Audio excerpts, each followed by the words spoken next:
It's time for Two Guys and a Goalie with Dustin Nielsen, Matt Cassian, and the goalie, Joaquin Gate.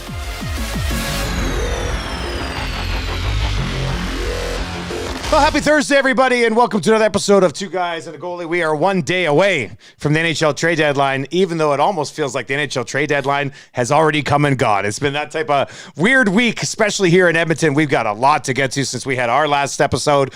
Two Guys and a Goalie, part of the Nielsen Media Coolbet Network. Sign for account today at Coolbet. Maybe go bet Connor McDavid to score 2 goals again and tie that six-game record against Winnipeg on Friday. That'll be interesting. We're gonna talk a lot of hockey today. I gotta get off my chest.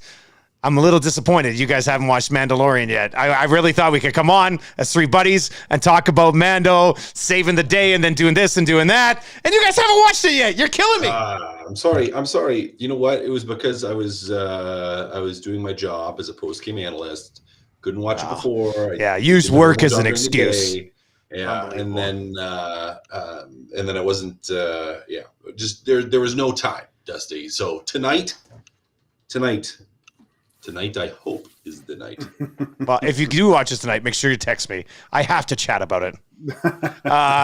Gager, what's your excuse? I had some work to do, and then the game, and then I wanted to finish off Drive to Survive, actually. So I ended up going to bed, and I've got one more episode left. So I've watched 5 episodes of that in the last 2 days. I was like, I don't know if I'm going to have time to really get into it.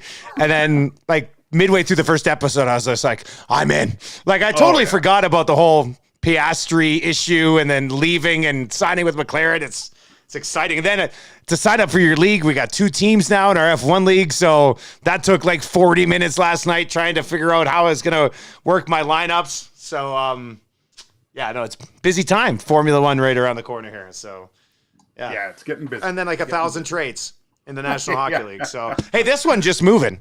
Jonathan Quick to the Golden Knights from the Blue Jackets after that trade. I don't know, Gager, if you watch Quick, your eyes there, like, does he have some game left here? Where do we come out on this? He almost beat the Oilers last year, man. I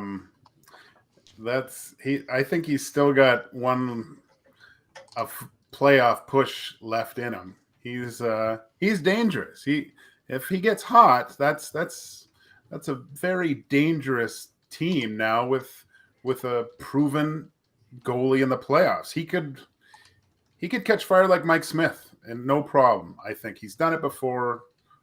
He's no stranger to playoffs. One of the greatest goaltending performances in Stanley Cup history when he won the Conn Smythe. He locked it down when needed to. It was amazing what he was capable of doing. And I know he's a little bit longer in the tooth, but I would still I'd still have him on my team for sure come playoff time. So that's something. We'll see how many moves are made yesterday. So many things have already been done. I'm sure the Oilers, we'll talk about the Oilers and what they might still possibly do, but let's just get to the big story, and that was last night's win over the Toronto Maple Leafs. Cass, you're the fighter on the podcast. What'd you think of the Nuge last night handling himself? Oh, Nuge went full heavyweight. It was awesome. Good for him. He didn't mess around, hey? Just like, boom, boom, I mean, that's a Western boy for you. You know, that's a Western boy for you. Not afraid to get in there a little bit. But, no, I mean, hey, listen, Nuge was mad. He got mad. He was mad, and he decided to take it out on somebody. So, no, it was – hey, listen, I'm still a fan of that in game. So, I like that type of fight in a game. Right, like it was a little bit of a cheap shot. It wasn't like some clean hit that he saw Yamamoto, who's been injured before, get hit behind the net like that. I think I like seeing a non-fighter stand up for a teammate. You're always going to have that, or you should always have that. Yeah, no, and like I don't necessarily like when guys throw clean hits and guys jump in to fight guys because it's like it was a clean hit. But if there was like a dirty or it could have been dirty, absolutely, all for it. You thought it was a clean hit, Cass? No. Oh. No, I'm saying like I don't like when guys go to like someone gets hit with a clean hit and the guy's like running in there to just immediately fight somebody. But I do like when it's like no, like if there was a dirty hit and you were right there, yeah, absolutely, grab the guy. I didn't find it that. Was it dirty? It wasn't like horribly. It wasn't horrible, but I it thought wasn't. he could have killed him. I think he caught Yamo in a vulnerable spot because Yamamoto put himself in a vulnerable spot. Yeah. Right? Like, you think he could have hit him even harder, Gager? Oh yeah, like Yeah. he made sure there was the initial point of contact was the body of Yamamoto, and Yamamoto's tiny guy. Just got So, crumpled, this little guy, yeah, right? he- Yeah. But I did like it's the Kachuk hit, you know. You got to be aware though a little bit. And the whole thing worked out pretty good, but I don't know. I didn't have a huge problem with the hit itself. I thought it was when I slowed it down and looked at it, I thought it was pretty good. But You're okay with Nude stepping in there, though? oh yeah, okay. You stick up for your teammate, Yeah. and get in there, and Hull obliged, and Nuge came across with a super great right hand and buckled him. Just it's you got to watch those guys. I think the Nuge is like one of those guys where you don't think he's that capable. He reminds me of, I don't know, he played in Ottawa, but probably way before you. His name was Andy Schneider. He's a local boy in town, had 1 billion points in junior with Swift Current. He was scary tough. He was just a small guy, and he fought guys his size, but he just murdered them. And I think the Nuge has a little bit of that Andy Schneider in him. Well, Cass, we got to talk about uppercuts here because you've had a lot of fights in your hockey career. You throw a lot of uppercuts, like Nuge, he landed a good one and then a couple more for good measure on the way down. You just don't see a lot of guys land like a legitimate uppercut like that. Well, it all depends on where other people are set up. Like you have to be right for it, because if someone's trying to lock out, I mean, it's pretty hard, or you end up extending. You must have to like come under, right? Like the other way, right, yeah. where you're extending, and it's like, okay, you're not necessarily going to be effective with where guys are in terms of what you're trying to do with the uppercut, because guys have to be in tighter, in close, and closer to your center line. I mean, you don't want to throw an uppercut when a guy's way off here, like you're not gonna be as effective. So, but hey, no, I'm all for them, all for the uppercuts, all for the body shots. Just, I mean, whatever you gotta do, whatever the situation calls for. We have, Gager, when you got in that fight against that guy, did you throw some uppercuts on him or what? Yeah, but it was more because he put his head down. Yeah. Well, that's the thing. You put your head down, you're kind of asking for an uppercut, aren't you? Yeah. That's the first thing I think whenever I would hear guys practicing fighting is keep your head up, because if you put your head down, you usually get knocked out by the one you don't see, and if your head's down, you're not going to see the punch coming. That's the one that's going to. Is that rule number one, Cass? Keep your head up or what? Well, it depends what you mean by the head up. Like, don't drop your but also don't go like this and just pop her out. Yeah, like. no. It's tuck your chin. But no, don't drop your face and your nose down, because that is like, if you go like this and lean over and basically look down at the ice, it's bad news. No, you have to keep your eyes on where punches are coming from, know where everything is. But it's tuck the chin, not look at the ground. We've it's kind of cheating because we've had a chance to see Ekholm now with the Oilers, so we've got that in our head when we talk about the reaction of this deal. But let's just get to the game overall last night. Maybe the answer is Ekholm, but Cass, what stood out to you the most last night in a pretty convincing win over the Toronto Maple Leafs? Well, I think it's hard to get away from Ekholm being the one that we were paying attention to, and the one that I was watching, and the one that I was most curious about, and not necessarily having the biggest impact. I mean, Connor McDavid had the biggest impact on that game. But what I liked, and this is what I was curious about going into it, was how it enabled Darnell Nurse to have easier minutes. And you enabled your younger defenseman on the right side to have managed minutes. Like even Evan Bouchard, like he didn't play a ton of minutes 5-on-5. Like he played quite a few 5-on-4 minutes, so he's going to get his minutes in the power play. But it's like, okay, we can limit this guy 5-on-5 because we have Ekholm, and we have now we can rotate Broberg through and a couple other guys through. Desharnais can play more 5-on-5, and he played way more than Broberg did. He did. And I think part of that, again, now you just have some stability there that wasn't there before. And it's one game, so way too early to evaluate still, but it doesn't look like the power play really missed a beat. Again, one game, so we don't know with certainty, but the power play looked good, and Ekholm looked really good, looked really steady. I mean, pretty much exactly as advertised and what he was able to bring. So, aside from Connor McDavid just being awesome, I did like the Ekholm play. McDavid is just fucking ridiculous. I mean, you can't really say anything else. I was on Leafs lunch, so TSN out of Toronto. Yeah, yesterday. 10:50. Yeah, 10:50, and with Julia and Mike, and they were asking, like, I guess they do word association Wednesdays, which is like you say something, you have to say the first word that pops in your head, and they basically, they're asking me to play, so I'm like, sure, all in, awesome, and they were like, Connor McDavid, potentially getting to 160 points is, and I just said expected.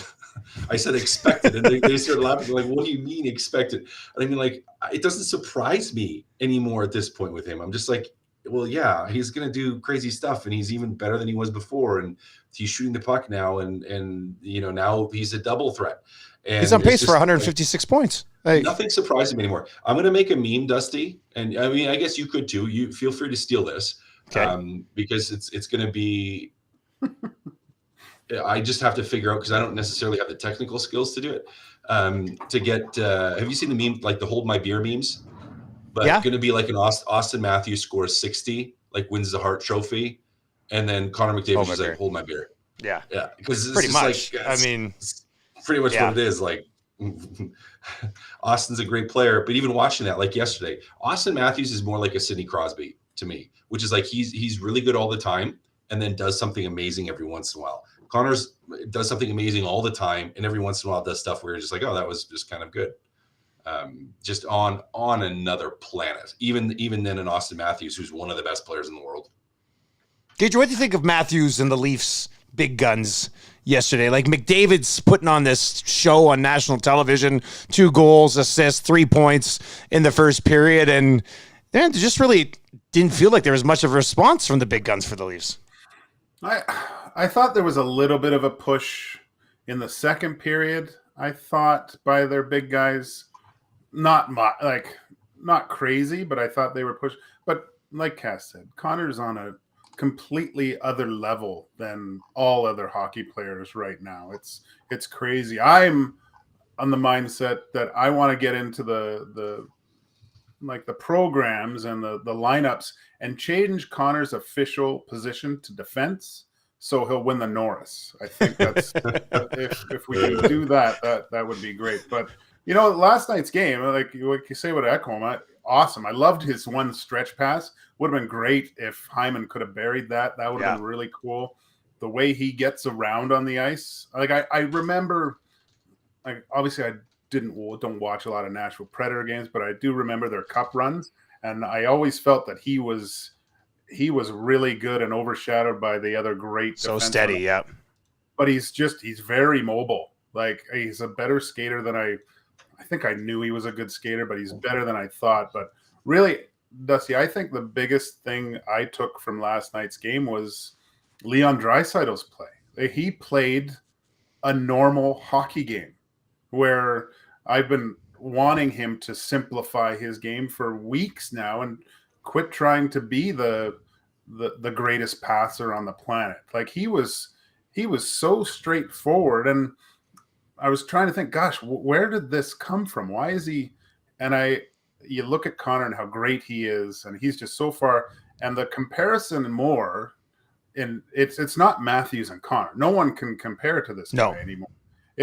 But I think there was a little bit of a chip on the shoulder of Leon Draisaitl going up against Austin Matthews, and I think there was a little bit of a fire that was lit under him because he wanted to show that, look, even though I'm with Connor, we don't play together all the time, and there's a reason why I'm the second highest scorer in the league this year, is because I'm a good player too. And I felt that there was just a little bit of there was a lot more juice in Leon's game just from playing at a normal. Didn't try to do too much. I loved his game last night. That was one of the better games that he's played. I mean, complete games. Woodcroft kind of gave him some love when he wasn't even asked about him last night as well. Yeah. So, if Leon Draisaitl has this thing where, like, I said it this morning on my show, like we saw last year on one freaking leg in the playoffs, he was brilliant. Like, he was absolutely incredible. When Leon flips the switch, man, he's ridiculous. Like, his size, his ability to protect the puck, his passing ability, like he's got this complete package. When he's getting back on the back check and working as hard as he was last night, the others are, I mean, outside of poor goaltending, they're going to be a really, really, really tough team to knock off when he's going like that. I'll be fascinated to see, because 5-on-5 this year away from McDavid, it hasn't been a great year for Leon Draisaitl. There's been some moments with Draisaitl this year, like a lot of people think, well, is he hurt or whatever? But Cass, when Leon gets going, like it's unfair to have both of those guys going when they're both on, and especially if they're doing it while they're not together. That's a shit matchup for whoever's involved. Well, we lost Cass. He's frozen. I thought he was just sitting there very still. Did that not look like he was? Yeah. He's reconnecting. He's reconnecting. Gager, Skinner. Really? Skinner last night. What'd you think of Skinner? I'll bring Cass back. Awesome. He was exactly what he needed to be. He very stoic in net, I would say. Who took that one wrister where he made a really good glove save on it? God, I forget it, but he made it look very easy, and it was a really good shot. He's solidifying himself as a number one goalie, Dusty. I'm more excited for tomorrow, because I think if he plays. Think he'll play tomorrow? Or Skinner? Yeah, I mean, even if he doesn't play, if Skinner doesn't play, watch Hellebuyck, and it's like he's wearing a Skinner jersey, or vice versa, whatever. They play quite similar. The Oilers have something really special in this guy, because he's so young. He's only going to get better. And what he's doing right now as a rookie with this team, and what he's providing for the D-core is very. I'm really impressed with his game this year, because I was expecting maybe a few more valleys, maybe a 5-game stretch where you're looking. He might have faltered a bit, but he's always come back, and he's not always had to come back with a great game, but he's provided the Oilers with stable goaltending to keep them in a game and give them a chance to win. And man, if he gets hot in playoffs, if he gets hot, they're really tough. They're going to be very, very difficult to go up against. So I love Ekholm. Well, I know it's only one game, but I like what that is. And if Leon keeps playing this way, and if Connor can keep this up, that's all you need is someone else to drink the Pisani juice, and you're good to go. You got that playoff hero roll in. Cass, I threw to you a great throw to you, and you were frozen about Leon Draisaitl. And when he's fully engaged, man, it just makes them so much more difficult as a team, right? Like, well, and it seems to be like when he locks it down, because he still has that offensive ability, but when he manages the game well, he just gets that much better. It's like he gets angry. It gets angry in the defensive zone, so it becomes harder to check down there, or becomes harder to play against down there. And then the offensive zone, it's like he doesn't just try to throw only the backhand sauce at the blue line. It's like he actually will hold on to it at times a little bit more, will wait for the right play, or just make this simple play. There's a couple times yesterday, he moved the puck to the D-man up to the point where it was like, okay, he could have tried to thread the needle, but he decided to make the simple play, the right play, and maintain some puck possession. And he's way better when they do that. And listen, when you have Connor on one line doing Connor things, who's always going to be at that level, and then Leon, who is choosing to give up a few of the points offensively for the sake of the team, it does make you that much better. I mean, and that shows your forward depth. But the Oilers' issue isn't their forward depth. And as we've talked about heading into this trade deadline, it has never been scoring goals this year anyways. It's like scoring goals is not your issue.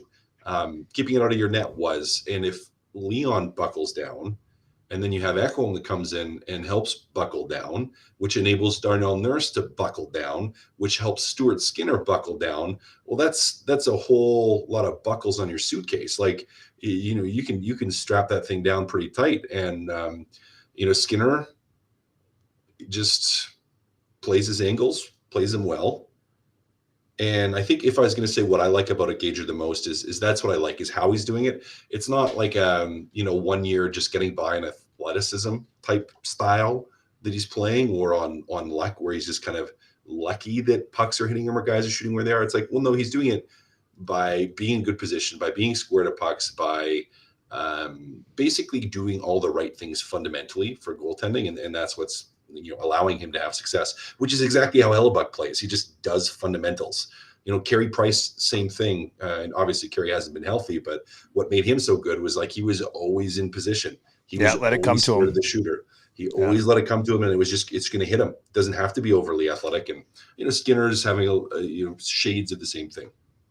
It's his play in between the saves that's most impressive when you watch a goalie like Hellebuck or Skinner right now, is the way that they can read the play and see what's happening and get to that point where the shot's going to come from and be set at that location. That's what's really impressive. The way he can read the play is well beyond his years at the NHL level. Carey Price was a freak of nature too. Like his movement in the net, where he could make ridiculous 10-bell saves, but also make the normal save just look, or a hard save just look so easy, because he was so. I was going to say, that's why he was so special, because he let it come to him, but had the athleticism to make the ridiculous saves as well, right? Like, yeah, he was efficient in his movement, right? Like, there was the guy who scored on him twice, right? Yeah, like this guy. Never any wasted movement with Carey. I scored on him more than twice, just twice in the NHL. Twice in, you scored on him in junior too? I scored on him in junior, twice in the NHL. Actually, I may have scored against him. No, just twice in the NHL. Yeah. Was that the same game or no? Yep. That was, you know what, guys? The anniversary, and I know this because my dad sent it to me yesterday. My dad sent me a photo yesterday he had on his phone, or I guess it popped up on Facebook, because I got third star in that game. And so he sent me the picture. He's like, 10 years ago today, my Facebook is saying. So how'd you not get first star? You had 2 goals on Carey Price. Who was first star? Let me tell you, Carey Price. I think David. No, I think David Desharnais, actually. What? Yeah, let me pull it up. I gotta find it. It's in there. Yeah. Yeah. I'm curious. You had 2 goals, and they didn't even give you a first star. Must have been a heck of a game. Well, we lost. It was in Montreal? Okay. Yeah, in Montreal. That's about a road third star. That's different. Yeah. No, not bad. Yeah. Road third star. Let me I got to get through. I had way too many people texting me, so I'm trying to. A busy guy. Humble brag, hey? Way too many people. No, it's not humble brag. It's just there's just way too much going on in my life. And I have like 8 different family texts because it was my dad, but it's like, okay, was it to me, my wife, and my mom? Was it to me and my brothers because we have like a boys one? Was it to the whole family? Like, so I don't know. Was it just to me? I don't know. And I wish my family cared about me this much. I got no family chats. Yeah, that's tough. Jeez, Dad, Mom, if you're listening, family chat. Yeah, David Desharnais was number 1. Pacioretty was number 2, and I was third star. No, that's solid company. Shootout. Yeah, there it is. There you go, third star. Oh, wow, look at that. Love it. That's awesome. Yeah, 5-4, lost. That's tough. Did they let you take a shot in the shootout, considering you're a 2-goal guy? No, Yossi told me, he's like, the shootout went to like 10 rounds too. And that was the one. So Devin Setaguchi blew a tire unaided, like just skating in on the shootout, and he just banana. That's on like all the all-time shootout F-ups videos. One of the best. Yeah. Oh, when it looked like someone pulled a rug out. From he spun. Yeah. Yeah, that was that one. Oh, no way. So you guys have me to thank. Anytime you laugh at that clip, you have me to thank for it, because I was the only reason we got back in there. Not the only, but like my goals were what got us back in that game. And no, after that, because we lost in the shootout, Yossi comes into the room. He's like, "Cass, you're up next. I hope you know." And I was like, "Okay, Yossi." With like 10 shooters, he's like, "You were gonna go next. You were gonna go next." And I was like, Yeah.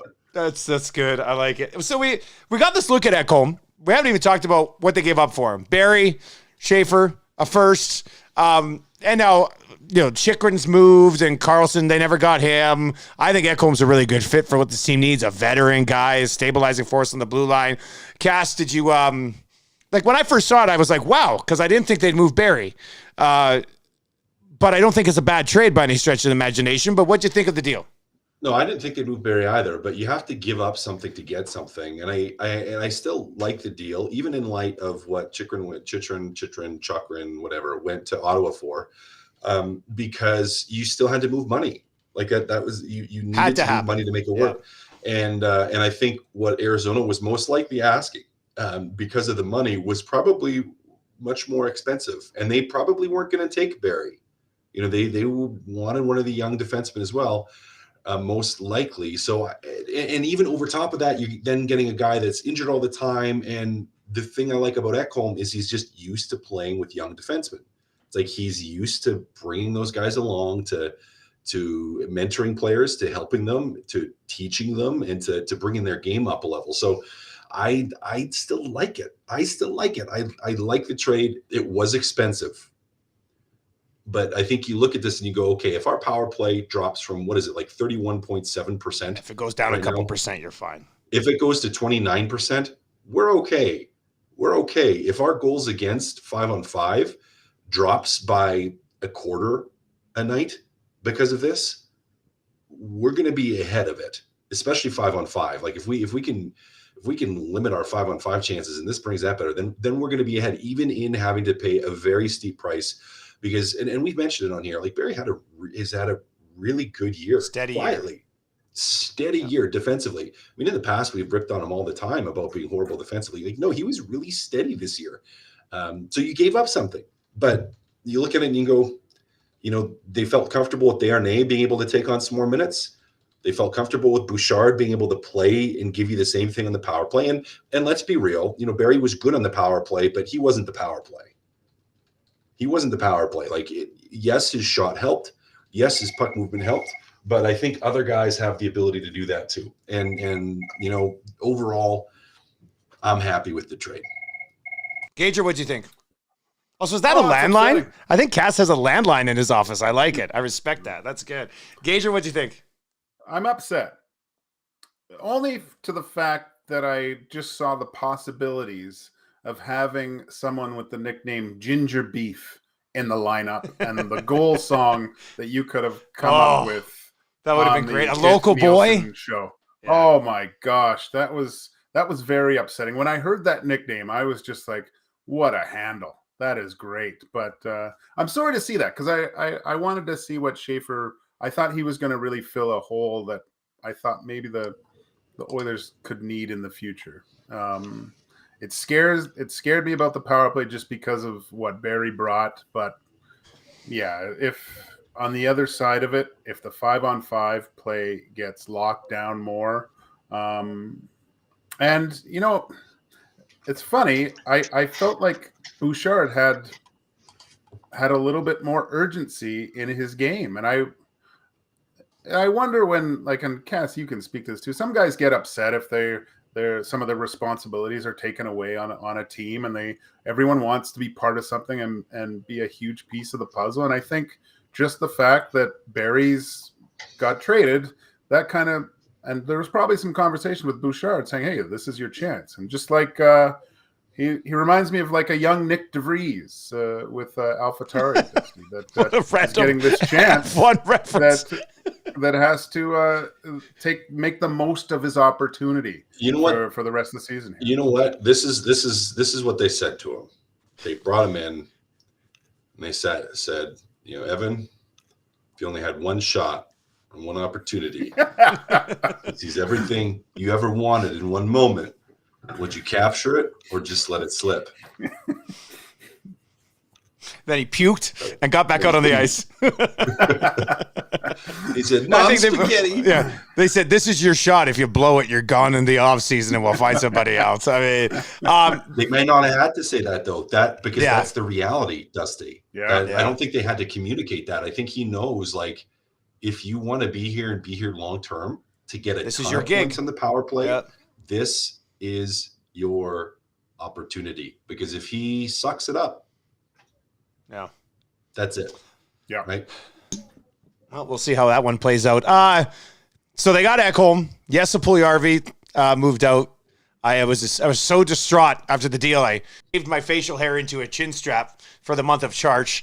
I think it's a good landing spot for him. I mean, if you're Jesse Puljujärvi, you go to a Stanley Cup contender. If you're on the fourth line, you're with Paul Stastny, a veteran center, and you've got one of your best buddies there in Sebastian Aho. Kotkaniemi's there. Teravainen's there. Like, I don't think there could be a better spot for him to land. The Oilers had to get rid of that cap so they could bring in Ekholm. So in the end, it was kind of worked out for everybody. They didn't have to give up another asset to move him, which some people thought they'd have to move that contract. And Carolina, a cup contender with cap space, took on the whole $3 million chunk. So they must think that there's a player there as well. I'm going to be okay.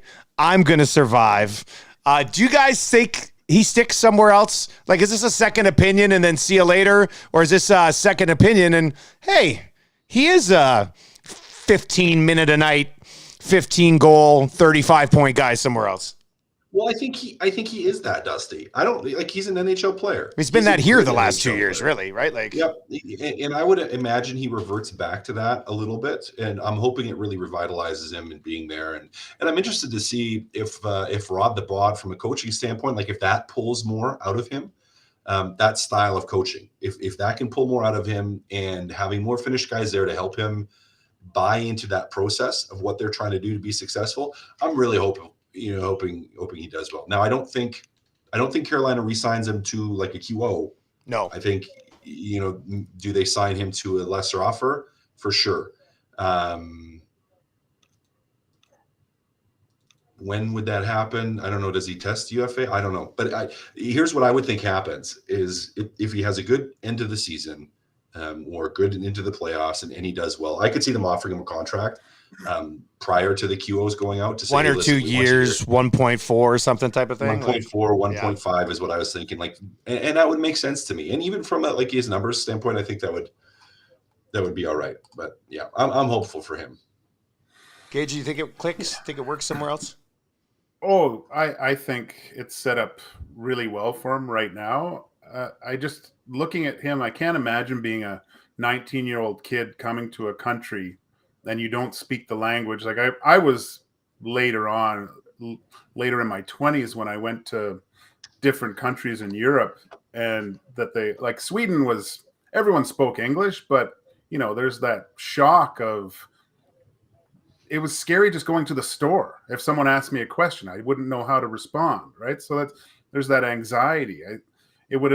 I did have, obviously most of my teammates spoke English and stuff that helped, but I think now that, I mean, he's relatively still, it's quite a young guy, going to a place where there's other Finns and you can speak the language, you can, maybe go over to their house and hang out a bit. I think that's important for European players or people from other countries that don't have English as their first language. It's he just has that a little bit more comfort where he can relay what he's actually thinking to someone, So I like where he is. The team's really good. His type of play, that just that disruptive type of play, I think will fit in quite nicely there. But yeah, we'll see. I like it. I liked him, but sad to see him go. But I think he'll do just fine in Carolina. Let's wrap with this, guys. Ekholm already brought in. JP moved. Cass, does Ken Holland have to do something else here prior to the deadline, or is this his group? I still think you would like to add a touch more depth. I don't know if there's a trade out there that's going to make sense, because to me now it's like you got your big splash, you got your big trade. I think that it improves you a lot this year. So I'm a little more hesitant to spend next summer's capital. Because to me, still, even looking at the East, looking at how teams are playing, looking at the West, you have an opportunity to come into the West, which is good, and you want to try to seize that. But next summer is the summer to go completely all in, push the chips all the way to the middle, in my opinion. And so I'm like, okay, well, you're going to need some assets to be able to do that and to be able to navigate what next year looks like from injuries and whatnot. You're going to get Evander Kane back. So you have Evander Kane coming back. That's going to be a big add to your forward group, helps you with your forward depth. And especially right now, it's like if you can keep winning and beating good teams without Evander Kane in the lineup, then you're like, okay, we're even better when he comes back. And that, helps us identify that we can play a little bit with injury. So I like that. Do you look to add like a Bukestad up front as a big centerman, cheap contract, maybe. But the price has to be right. So I don't see them doing a lot. I figure they're probably going to stand pat. Maybe a depth move. I just don't see that much else out there. Be pretty surprised if there's another trade of legitimate significance, just because they're up against it, unless they were to move out a Yamamoto or something. Yeah. But Gager, depth add up front or depth add right side D? What do you think? Yeah, no, I don't think up front, because Evander Kane is going to come back, and this encouraging thing for Oilers fans is to realize that how well they're playing over the past 2 games without Kane in the lineup. Well, they haven't had him for like 60% of the season, right? So they are a better team with him in the lineup. We've seen it when he's in there. So that's exciting. Right side D is kind of tough, but you're not going to get anyone of any significance, I think, at this point. Possibly someone just in case there's injuries, which there always is. But let's cross your fingers. Hopefully that right side can play above their standard of play come the time when it matters most, and usually that happens. You get big performances out of people when it really matters. So let me ask you guys this. And I think I asked Tom this. I don't think it was you guys asked this on Monday. I think it was Tom asked this when we were talking about the Ekholm trade. If Evan Bouchard, in his 5-on-5 minutes, plays at the same level he did at the playoffs last year, do you feel comfortable with this group of D? Yes. Of course. Yeah. So I think so. There's your answer to, do you really need to do something? And I think the Ekholm move in having let's call it a Duncan Keith-esque, and you have, except I think way better in terms of what he's able to bring actively on the ice than Duncan Keith, but veteran presence, calm him down, take off the pressure from Darnell Nurse. Like, you're just adding all these things in with that Ekholm trade that could really help that right side too, where it's like, okay, I like with Vinny Desharnais, how he's played, because that's just been very, very simple. Very good in the power penalty kill, very, very simple. Now you have Evan Bouchard. You can reduce his minutes, work in Broberg if needed, depending on who's having a night. Let Bouchard run the power play. He's going to get points. He's going to feel good about himself. He's going to build on that and just get him to a point where he's at that playoff level. And I think you can do it. So barring injuries, I'm like, okay, that Ekholm trade just makes such a difference in the roster to me that I'm comfortable with where they're at. I love what Ekholm said too. We talk about players wanting to play in certain places. I think for American-born players, I can see why they want to play in the States. It's where they're from. Like, if I had the choice, I'd be the same way. But being in Sweden, like, Sweden's kind of like Canada in a sense. And to hear Ekholm saying, "We can't wait to move here. It's my kids. Can't wait to see snow. We're spending our summer here. We're going to spend the whole summer." Like, this is a guy that's really engaged coming to Edmonton and really excited to be here. So that's obviously Ken Holland. He's got a history with getting good Swedes. So there's something there, that's some information, but it's really cool to see a guy come in and say, "Look, I'm here. I want to be part of this place. I'm making this my home." So pretty cool little thing that with Ekholm already.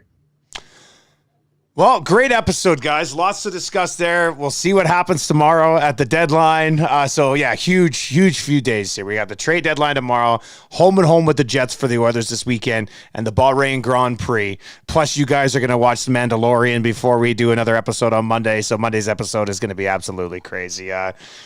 Gager, thanks for setting up the F1 League again, buddy. Commish work always flies under the radar. It's much appreciated. Much appreciated. Yeah. Well, yeah, there's still some guys out there that haven't signed up. So they only got an hour, 36, or 1 day, 36 hours, 4 minutes. Have a good weekend, boys. I'll let you get back to work. See you later.